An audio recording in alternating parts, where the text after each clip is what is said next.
Par exemple, quand j'ai tout perdu et que je me suis retrouvée seule avec mon fils, j'aurais pu... clairement, ma thérapeute, elle m'a dit ce que tu as fait en 6 mois. Il y a des personnes que je suis qui le font en 3 ans. Est-ce que tu avais quelque chose en poche? Absolument pas. Rien. Non, j'avais rien. J'ai commencé à postuler en mai. Sincèrement, je pense avoir eu 200 refus à peu près. J'ai une dame qui prend mon CV, qui regarde et qui me dit « Ah, moi je travaille pas avec les gens comme vous ». La rage a fait que je rentre chez moi, j'ouvre mon ordi, je vais créer ma société auto-entreprise, consultante marketing, je ne savais pas ce que j'allais faire. Fatima Toumi, bonjour. Bonjour. On est heureux de t'accueillir aujourd'hui sur la chaîne Ton Free Labs. Mais avant de plonger au cœur de ton histoire, est-ce que tu peux te présenter auprès de nos auditeurs, s'il te plaît? Bonjour Daja, merci pour l'invitation. C'est un honneur pour moi d'être présente aujourd'hui. Donc moi c'est Fatima Toumi, je suis directrice de Digital College Strasbourg. Donc Digital College, c'est une école du supérieur dans le digital qui existe depuis 10 ans maintenant à Paris et ça va faire 3 ans qu'on est sur Strasbourg. Et donc on a des diplômes bachelor communication et marketing et un master manager de la stratégie marketing. Fatima, tu viens d'un milieu populaire, d'un quartier populaire, oui. Un quartier que je connais bien d'ailleurs. Oui. Et on découvre qu'on est ici du même quartier. Oui, qu'on a des points communs en fait. Exactement. Et justement, je voulais savoir qu'est-ce que ça t'a apporté en fait tout au long de ta vie. Est-ce que cette expérience, qu'est-ce que tu peux nous en dire en fait? Alors effectivement, j'ai grandi dans un quartier populaire, donc j'ai grandi dans un environnement d'entraide. Mais aussi, une fois qu'on grandit, on comprend qu'on doit travailler plus. Déjà moi en tant que femme racisée, je sais qu'il fallait que je fasse plus, que je bosse plus pour déjà juste en tant que femme, on a l'impression qu'on a ce devoir aujourd'hui on parle de charge mentale, chose qui est réelle et on doit toujours faire plus que les autres pour être peut-être reconnu à sa juste valeur. Je sais que tu voulais devenir gynécologue, Ouais. Un choix très personnel. Ouais. Est-ce que tu peux nous raconter ce qui a influencé cette vocation? Alors depuis petite, j'ai toujours voulu être médecin parce que j'ai toujours voulu aider les autres et pour moi c'était une manière d'aider, de sauver des vies, etc. Et c'est vrai qu'à l'âge de 16 ans, j'ai commencé à avoir des soucis de santé et à chaque fois que j'allais dans les hôpitaux, je rencontrais des gynécos et la majorité c'était des hommes. Je n'ai rencontré aucune femme gynéco, donc j'avais 16 ans. Par moments c'est c'est normal d'avoir mal au ventre. Oui, le classique. Le classique, et en fait on souffre, sachant que je suis très très peu douillette. Et là quand on perd connaissance à cause de la douleur, et qu'on dit, non, en fait, ça va. Après, j'ai pris connaissance du syndrome méditerranéen, qui est que les personnes issues du Maghreb, du pourtour méditerranéen, et ça touche notamment les femmes, quand une femme a des douleurs, on va dire qu'elle abuse. Et en fait, moi, je disais, mais vous êtes un homme, comment vous pouvez me dire, je comprends, sachant que vous n'avez jamais eu vos règles. et du coup, à ce moment-là, je me suis dit, non, en fait, il faut que je sois gynéco. Donc, j'avais tenté le concours de médecine. Mais, pardon, excuse-moi, Ouais. Du coup, tu as été aidée dans cette souffrance? Est-ce que quelqu'un a su te mettre sur la voie? Absolument pas.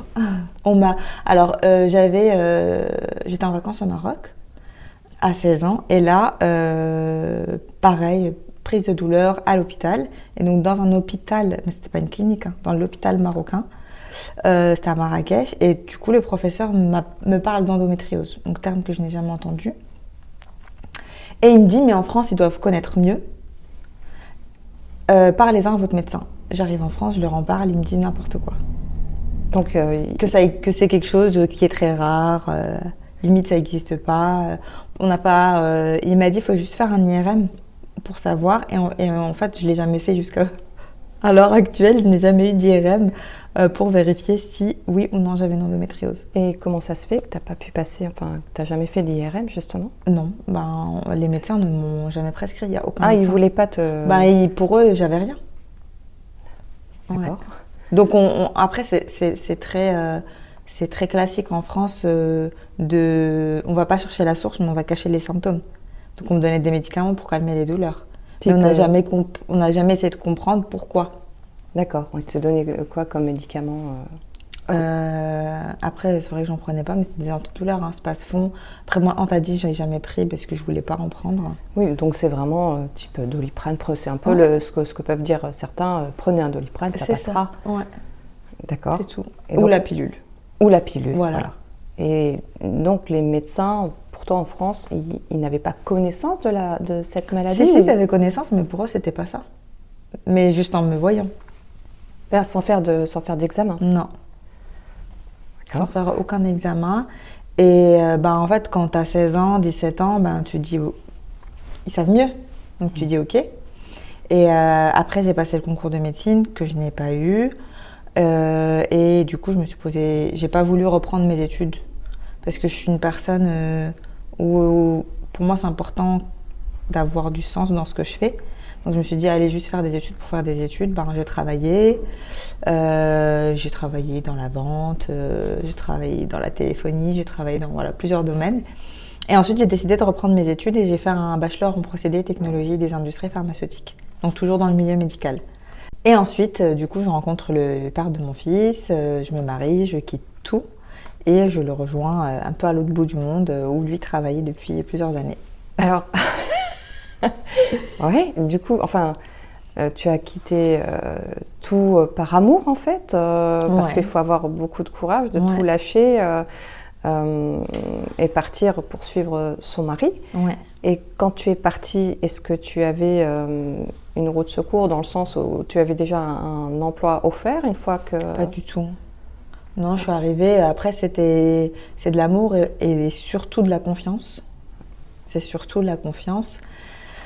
Et du coup, je suis arrivée sur place, donc on me demandait un master. Donc tu as essayé quand même de chercher du travail. Ouais, j'ai cherché du travail dans le domaine pharmaceutique et c'est vrai qu'on m'a demandé un master parce qu'il y avait plus d'offres, il y avait plus de demandes que d'offres. Et à ce moment-là, je n'ai pas trouvé, j'avais pas de master dans le domaine. Et j'ai commencé à donner des cours de maths, physique, chimie en soutien scolaire à des étudiants au lycée français parce que c'est quelque chose que je faisais à côté de mes études dans une structure type Academia. Donc j'ai fait ça et ensuite je suis tombée enceinte de mon petit garçon. Et après, j'ai fait une grossesse assez compliquée, donc j'ai pris soin de moi. Et une fois que j'ai eu mon fils, pour moi, c'était hyper important de m'en occuper à temps plein. Donc, tu es devenue maman au foyer? C'est ça. Donc, tu as fait ça pendant combien de temps, maman au foyer? Alors, je me suis occupée de mon fils pendant 2 ans, full time. Et quand il avait 18 mois, j'ai commencé à me poser des questions. J'avais envie d'être stimulée intellectuellement. Donc, je m'étais dit, je vais faire un master. J'ai regardé un petit peu ce que je pouvais faire à distance. Après, je me suis dit, c'est un peu compliqué peut-être à distance avec le fait d'être maman. Et à côté aussi, j'avais commencé à faire de la création de contenu sur les réseaux sociaux, donc via Instagram, parce que j'ai plusieurs passions. Et du coup, je découvrais plein d'endroits là où je vivais, alors qu'il y a des gens, ça faisait 10 ans qu'ils étaient là, ils ne connaissaient pas. Donc j'avais décidé de faire ce compte Instagram pour pouvoir partager les lieux que je trouvais. Je suis amoureuse des tea time, donc j'ai partagé les tea time où j'allais.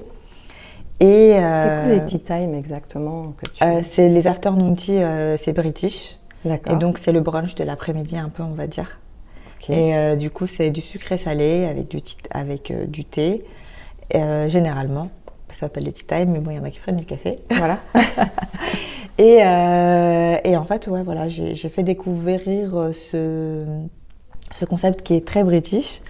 Et du coup, les gens aimaient ça. D'accord. Donc, tu as eu des followers en fait? Oui, j'ai eu des followers sans même mettre de stratégie en place. Mais en fait, En fait, je pense que ma non-stratégie est une stratégie d'une certaine manière. D'accord. Je partageais... c'est vrai que j'avais commencé à partager pas mal en story mes journées, ce qui se fait beaucoup aujourd'hui.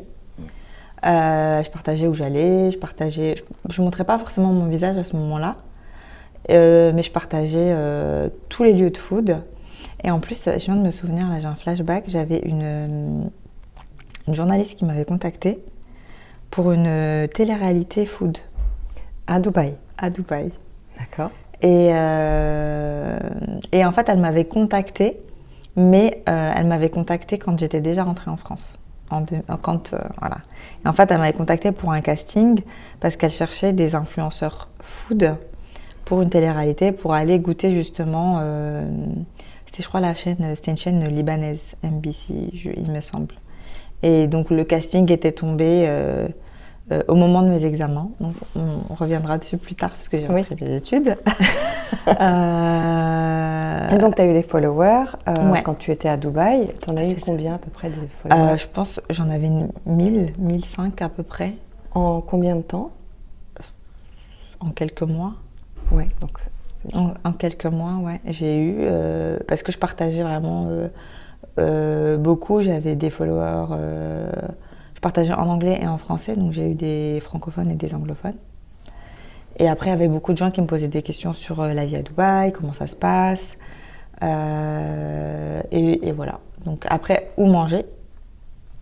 Donc après, il y avait des gens même de Strasbourg qui me posaient des questions sur où manger à Strasbourg, alors que j'y vivais plus. Donc tu as fait finalement du marketing, ouais, sans vraiment le savoir. Sans mettre de mots dessus, en fait. Voilà. Tu as en plus de ça déjà été professeur, on va dire aussi. Donc en fait, la vie t'a mis un peu sur un certain chemin. Ouais. Après cette aventure avec tes followers, qu'est-ce que tu as fait? Alors après, j'ai plein de passions. Hein. J'ai compris plus tard que j'étais multipotentielle. J'aime beaucoup la mode. Et du coup, donc à 18 mois, quand j'ai voulu être restimulée intellectuellement et avoir ce besoin de me former, moi, en fait, depuis un certain temps, j'ai acheté des tissus et j'allais chez le couturier. Je disais, je dessinais un modèle et je disais, je veux ça. Et j'avais pas mal de gens qui m'arrêtaient dans la rue pour me dire j'adore ce que tu portes, t'as acheté où? Et j'avais du coup deux types de réponses. La première, c'était est-ce que tu vends? Et si tu vends, j'achète. Et la deuxième, c'était arrête de mentir, c'est pas toi qui as créé. Dans les deux cas, c'était flatteur parce que je me suis dit il y a quelque chose à faire. Et du coup, avec ma base de 1500 followers, j'ai commencé du coup à poster aussi mes outfits. Et après, j'ai dit, qui aimerait acheter? Du coup, là aussi, via Instagram, les gens ils me disaient, j'aime bien ce que tu portes. Et j'ai dit, c'est mes créations. Après, j'ai commencé à partager les réponses des personnes. D'accord. En disant, voilà, on a aimé mon outfit, qu'est-ce que vous en pensez? À faire des petits sondages. Et après, je disais qui serait prêt à acheter, donc si vous êtes vraiment intéressé. Donc, tu as fait de l'UGC sans même. Enfin, tu as vraiment. C'était en 2018-2019. Ouais. Ouais. Sans le savoir. Sans le savoir. Non. Et en fait, j'ai eu 24 personnes qui ont répondu au sondage et j'ai eu 12 commandes. Sur les 24? Ouais. C'est 50%, ce qui est énorme. C'est énorme, oui. Moi, à ce moment-là, j'avais pas conscience que c'était énorme parce que pour moi, c'était ma première expérience. Avant, j'ai étudié le domaine pharmaceutique. Donc, je me suis dit, ça doit être comme ça. Alors que sur les chiffres, c'est pas du tout ça. Et du coup, je dis par contre, moi, j'ai pas de stock, je veux pas de gaspillage, entre guillemets. J'étais même en mode RSE sans le savoir, en fait. Je disais, je veux pas de stock, je veux pas forcément de gaspillage, donc c'est du sur-mesure. À la commande? À la commande, et ça peut prendre jusqu'à un mois. D'accord, donc du coup, tu as dû quand même déclarer que c'était un peu une entreprise, ce que tu as fait. Oui, oui. Ouais, du coup, j'avais mon entreprise, mais c'était pas en France. Du coup, j'étais localisée à Dubaï à ce moment-là. D'accord. Donc, finalement, si on résume, tu as été enseignante. Ouais. Ensuite, tout doucement, tu as fait du marketing. Et avant ça, j'étais technicienne dans le domaine pharmaceutique. Ouais. Ouais. Mais ça change de tout au tout quand Ouais. même. Et puis, au final, tu es devenue Entrepreneur. entrepreneur. Et J'ai créé ma marque parce que du coup, j'ai créé mon logo, j'ai fait tout en fait, seule. Et sans aucune connaissance. aucune. Mais qu'est-ce qui t'a permis justement de te lancer comme ça? Je pense parce que j'ai pas peur. Et je me dis, de toute façon, j'ai rien à perdre. Et en fait, c'est parti d'un post Instagram. En fait, c'est les gens qui sont venus me dire, j'aime bien ce que tu fais. Donc en fait, j'ai vu qu'il y avait une demande. Et après, j'ai étudié le marché, sans savoir que j'ai fait une étude de marché. J'ai vu que le marché proposait tout sauf le sur-mesure. Et comme j'aime faire les choses différemment, j'ai proposé du sur-mesure. Et du coup, je pense que même le fait que j'étais pas chère, c'était aussi une stratégie de me démarquer de vraiment ceux qui faisaient du sur-mesure, mais qui étaient à 4, 5 fois, 10 fois plus cher que moi. Mmh. Et du coup, j'ai fait ça pendant 1 an et demi. Et ensuite, je me suis séparée du papa de mon fils. Donc, on a quitté les Émirats. C'est-à-dire, toi et ton mari, vous avez quitté les Émirats pour rentrer en France avec ton fils ou On s'est séparés. D'accord. Voilà, il n'y avait plus de couple. Et du coup, on a quitté les Émirats. Lui, il avait une opportunité de travail en Suisse. Et moi, je suis revenue sur Strasbourg, qui est ma ville natale. Ok, d'accord. Et quand tu es revenue sur Strasbourg, est-ce que tu avais quelque chose en poche? Absolument pas. Rien. J'avais rien. Je suis rentrée avec le petit en ayant rien. T'as fait comment du coup pour dormir, pour te loger? J'étais chez mes parents. J'ai mis à peu près 2 ans pour trouver un logement. C'est très compliqué. Là, à ce moment-là, j'ai été face à du coup des coups durs parce que le dossier, au téléphone, tout passe bien. Mais dès que je donnais mon prénom, ça passait plus. Et en fait, c'était une première fois. C'est vrai que j'avais quitté la France pendant 5 ans. Je sais qu'il y avait beaucoup de changements, mais je ne pensais pas que ça pouvait être aussi dur. Et en plus, seule avec un gosse. Donc, je partais avec beaucoup d'handicap. Donc, le fait que tu sois une femme maghrébine t'a porté préjudice pour tes recherches pour trouver un logement. Ouais. Et un travail également, du coup, parce que... j'ai décidé, en fait, quand je suis rentrée, très rapidement, hein, je me suis dit, tu sèches tes larmes, t'étais où il y a 5 ans, qu'est-ce que tu voulais faire? Effectivement, je voulais faire un master. Donc, j'ai fait une demande pour un master en ingénierie pharmaceutique, qui a été refusée. J'ai resséché mes larmes. Et j'ai une amie, ma meilleure amie, qui me dit, mais pourquoi tu fais pas du marketing? Tu as lancé ta boîte, tu as fait des choses, je suis sûre que tu vas gérer. Et une autre amie qui me dit, du management, en étant maman, on est les meilleurs managers, on gère tout.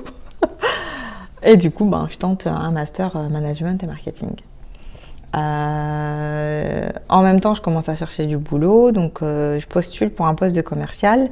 Et en fait, le moment entre lequel je postule et j'ai l'entretien, entre-temps, j'ai l'école qui me contacte et qui me dit que je suis admise pour un master. Et du coup, là, je me dis, il faut que je commence à chercher une alternance. Donc, je me dis, bon, j'ai un entretien pour un poste de commercial. Je vais en profiter pour dire que je cherche une alternance. Donc, je fais l'entretien se passe bien. Et à la fin, donc, la personne, elle souhaite me prendre. Et je lui dis, mais par contre, moi, je cherche une alternance. Parce qu'entre-temps, là, il y a eu des changements.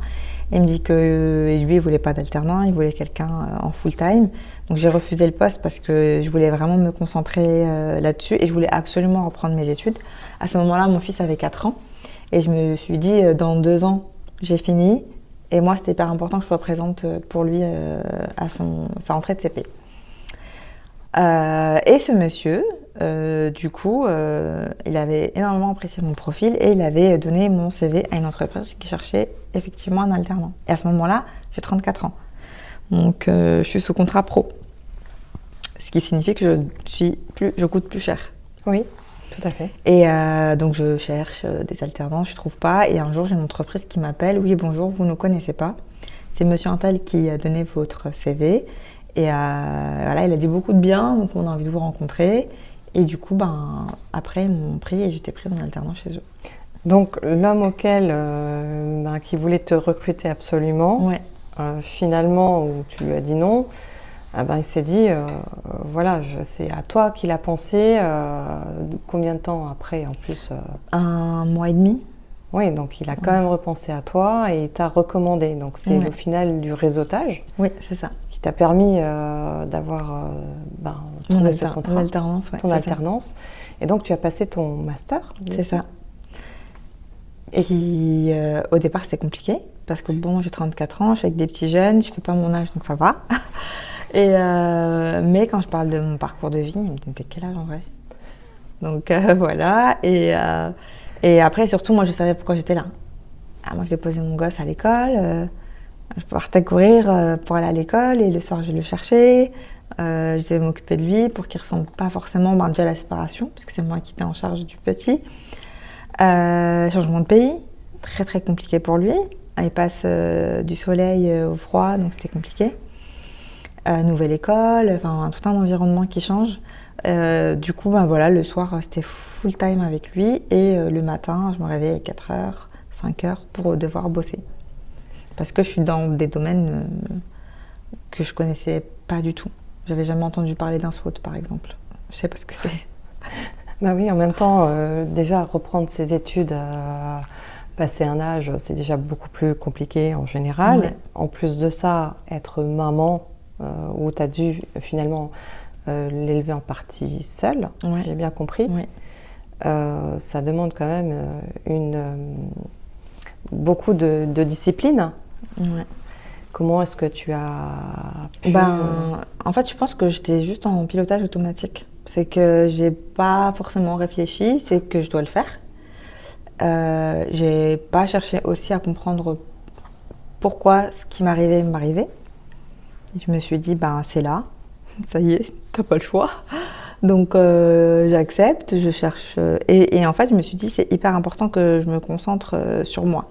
En fait, au tout début, avant même de reprendre les cours, je disais tout le temps, je dois le faire pour mon fils.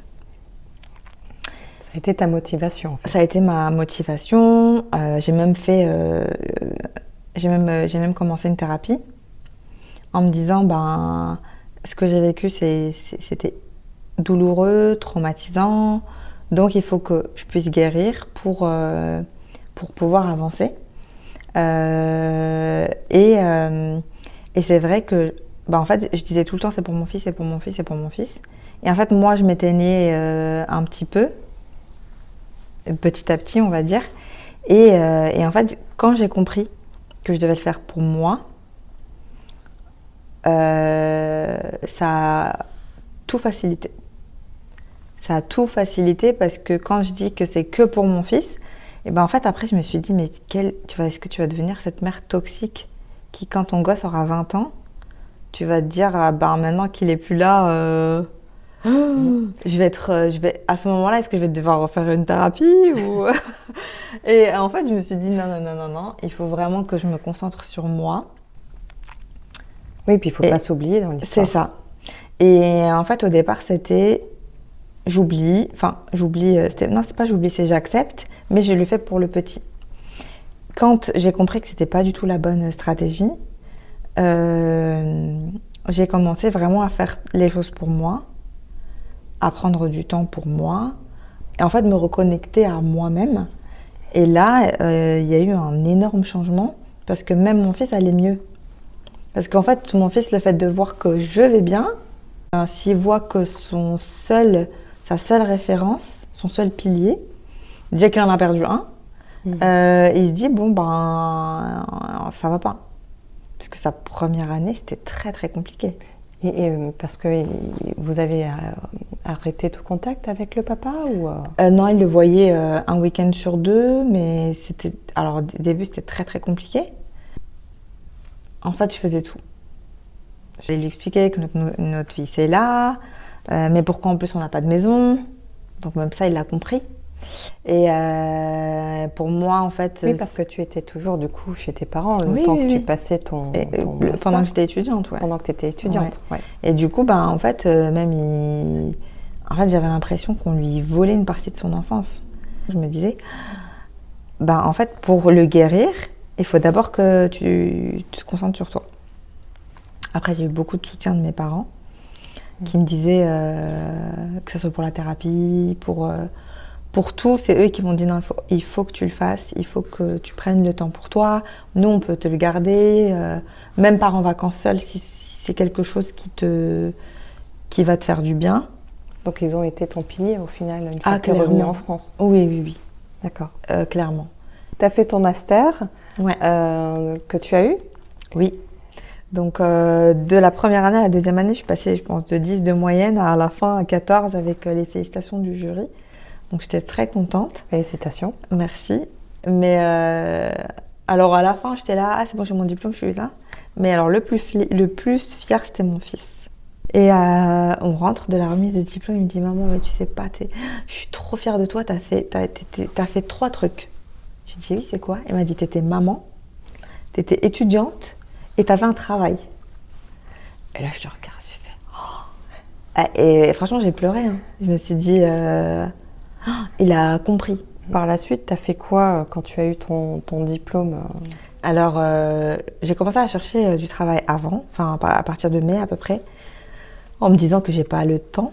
Parce qu'on dit quand tu termines une école, un master, tu as entre 6 mois, 1 an avant de trouver un boulot. Moi, je me suis dit, j'ai pas le temps. J'ai des factures à payer, j'ai un gosse à nourrir. Et du coup, tu avais trouvé un appartement entre-temps? J'ai trouvé à la fin de mon master. D'accord. Donc en mars à peu près, mars-avril. En étant, en fait, le temps que tu étais en contrat, justement. C'est ça. Tu as réussi à trouver un appartement. C'est ça. J'ai commencé à postuler en mai. Sincèrement, je pense avoir eu 200 refus à peu près. Et ouais. Et alors c'était, t'as fait trop de choses, t'es perdu, t'es surdiplômé, t'as pas assez d'expérience. Enfin, j'ai tout eu. Et le 18 septembre, je suis allée à un salon de l'emploi. Je me souviens très bien de la date. Parce que j'étais traumatisée ce jour-là. Donc j'y vais, je suis en tailleur. Enfin, j'estime que je fais pas trop peur. J'ai une dame qui prend mon CV, qui regarde et qui me dit « Ah, moi je travaille pas avec les gens comme vous. » Mais vraiment de haut en bas. Et je la regarde, pardon, ça veut dire quoi? Prenez-les comme vous voulez. Et après, clairement, elle m'explique qu'elle ne veut pas travailler avec les Arabes. Ouais. Elle l'a clairement exprimé. Oui. Que... Moi, je suis choquée. Donc, je prends le CV et je dis effectivement, moi aussi, je ne peux pas travailler avec des gens comme vous. Et je pars. Et en fait, je pense que la rage a fait que je rentre chez moi, j'ouvre mon ordi, je fais créer ma société, auto-entreprise, consultante marketing, je ne savais pas ce que j'allais faire. Je me suis dit, bon, on ne veut pas me donner, on ne veut pas me payer, ben je vais créer, mon argent en fait. Oui, et donc du coup, tu as ouvert une agence ou tu as plutôt travaillé en tant qu'indépendante? En tant qu'indépendante. Et après, j'ai posté sur LinkedIn, j'avais mon portfolio, on va dire que c'était mon Instagram, d'une certaine manière. Donc j'ai eu des restaurants qui m'ont contactée. Donc moi j'étais claire, je voulais pas être community manager, mais mettre en place des stratégies, pouvoir les former, faire quelques posts et leur montrer comment faire. Donc tu as été coach en fait. Ouais, tu as coaché les entreprises. C'est ça. D'accord, et tu as fait ça combien de temps? J'ai fait ça un peu moins d'1 an. Et après, en fait, à partir du mois de novembre, j'ai commencé aussi à donner des cours dans des écoles. Voilà. Voilà, on y vient. On y vient. Et à partir de février, j'ai commencé à donner cours à Digital College. Et du coup, alors au début, j'adorais donner cours. Et après, je restais sur ma faim. Je me disais, Après, je sais pas, l'étudiant, il fait quoi après? Le suivi, en fait, de l'étudiant. Et en fait, j'ai beaucoup aidé sur Digital College. Les étudiants, même l'équipe administrative, je leur donnais des noms de profs. J'ai aidé sur pas mal de choses. Et comme ils venaient d'ouvrir, un jour, je pose la question en juin, est-ce que vous ne cherchez pas une directrice? Donc là, on me dit effectivement, on cherche, mais on n'a même pas encore mis l'annonce. Donc directement après, je passe 2-3 entretiens et on me dit, tu commences la semaine prochaine. Comment est-ce que tu as géré justement cette nouvelle où tu as dû devenir campus manager? Ouais. Allô maman, est-ce que tu peux me garder le pied la semaine prochaine? Je suis pas là. C'est tout. Par exemple, quand j'ai tout perdu et que je me suis retrouvée seule avec mon fils, j'aurais pu... clairement, ma thérapeute, elle m'a dit ce que tu as fait en 6 mois. Il y a des personnes que je suis qui le font en 3 ans. Et je lui dis, en fait, moi, ma séparation, le fait que je sois rentrée, même si j'avais rien, je parle en matériel. Déjà, j'avais mon fils. Il y a moi. Donc, pour moi, c'est pas un échec, mais c'est un tremplin pour... C'est une opportunité pour faire autre chose. En fait, la vie est trop courte et il n'y a pas d'échec, il n'y a que des occasions sur lesquelles on peut rebondir. Et si on reste là à pleurer sur son sort, et en fait, au pire, ça marche pas. Est-ce que tu penses pas non plus que c'est ça aussi qui t'a permis d'être la femme que tu es aujourd'hui? Ah, clairement. Ah, totalement. Parce que moi, quand je suis rentrée, je dis à mes parents, mais pourquoi on m'avait pas dit qu'il y a des gens mauvais qui existent? Parce que j'étais là, je savais pas. Mais en fait, c'est bien d'apprendre. C'est juste un apprentissage qui fait que, ne change pas, mais endurcis-toi. Tout simplement. D'accord. Donc du coup, suite à tout ça, tu es devenue un repère pour beaucoup. Quelles valeurs souhaites-tu transmettre à la nouvelle génération du digital? Alors, le digital, c'est magnifique. En même temps, ça peut être hyper dangereux. Parce que ce qu'on appelle aujourd'hui les haters, parce que les gens ils sont derrière leur ordinateur. Ouais, moi je vais faire ça. Et en fait, non. Derrière chaque écran, il y a une personne avec un vécu, avec des sentiments. On ne sait pas par quoi passe cette personne. Donc, utiliser le digital aujourd'hui comme une force, comme un moyen en tant que minorité, d'avoir sa place, d'être écouté, de faire un business. Oui, ça donne la parole un peu à des personnes qui ne pouvaient pas l'avoir Exactement. Forcément à l'époque. Alors, tu as rencontré beaucoup d'obstacles. Certains appellent ça des échecs, comme tu l'as dit. Qu'aimerais-tu dire justement aux jeunes qui te regardent aujourd'hui par rapport à ton vécu? Qu'il faut persévérer, qu'il faut continuer, qu'il faut pousser des portes parce qu'on ne sait pas ce qu'il y a derrière. Aujourd'hui, je suis campus manager. Demain, je ne sais pas ce que je vais être. Peut-être que tout va s'effondrer, qu'on peut être au sommet et on peut se retrouver au sous-sol. Et en fait, si on n'apprend pas à être adaptable, ça peut être compliqué. Il faut être, pour moi, honnête, bienveillant et bosser. Il n'y a pas de secret. Si tu pouvais parler à la Fatima de 16 ans, que lui dirais-tu aujourd'hui? De ne pas changer, d'être, je ne sais pas si je peux dire moins naïve, mais de savoir que tout le monde n'est pas comme toi, surtout ça.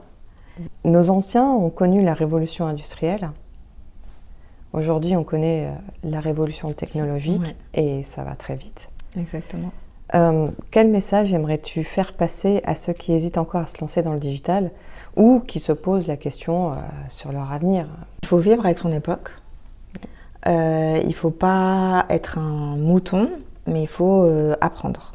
Il faut se former et il faut être en veille constante. Et il faut... Enfin,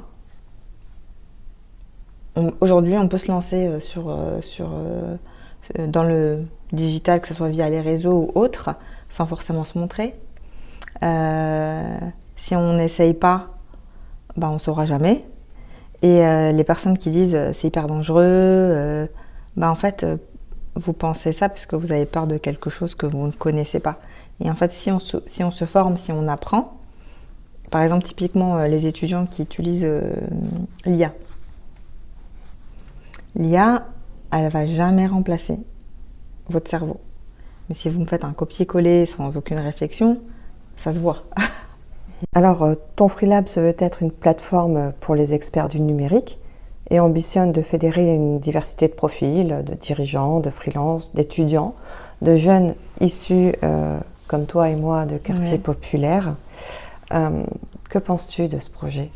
Alors, quand tu m'as parlé de ton projet, je t'ai tout de suite accueilli les bras ouverts parce que j'ai trouvé vraiment le projet super.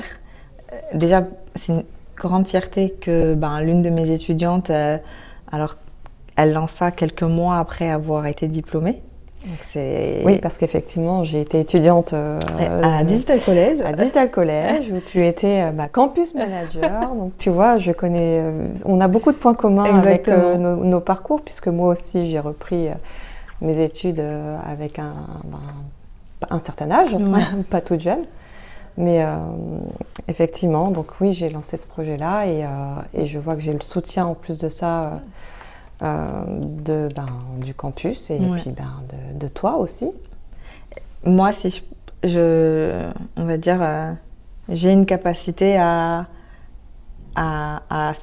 savoir mettre en relation les gens. Et comme je t'ai dit, moi, pourquoi j'ai rêvé d'être médecin, c'était pour pouvoir aider les gens. Par moments, petite, je me disais, je veux sauver les gens.